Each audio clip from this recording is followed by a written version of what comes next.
There is a question, is the attitude of Islam to history. And in fact, what we find, the basic attitude is that all history is in fact an Islamic history. That means that all the major figures of history basically are Muslims. From Adam down to our own time. So if the Jews or the Christians are demanding something and basing it on the fact that there was a king called Solomon, or a king called David, or a prophet called Moses, or Jesus, then of course what they are doing, they're saying something which is not true, or in fact they don't know that all these figures were basically Muslim figures.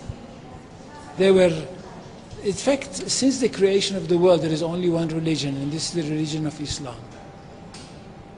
So if anybody says, look, there is a place which is connected with Solomon, and that's the place where the Temple of Solomon stood, a true Muslim would tell you, yes, absolutely right, but don't forget that Solomon was a Muslim. And David was a Muslim, and Abraham was a Muslim, and Isaac was a Muslim, and Jesus was a Muslim. And this is what I mean by the Islamization of history. And you can understand that through Islamization of history, you've got Islamization of geography. Anywhere which was connected with these people, or with these prophets, which were all Muslims, becomes a Muslim territory.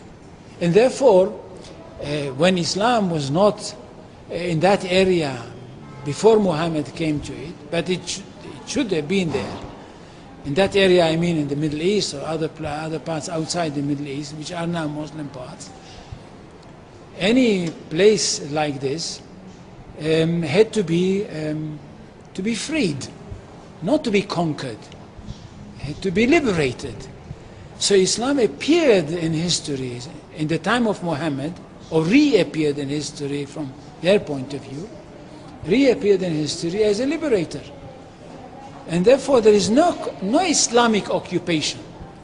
If somebody occupied anything, it would be always somebody else, not the Muslims. So there is no Islamic occupation, there is only Islamic liberation.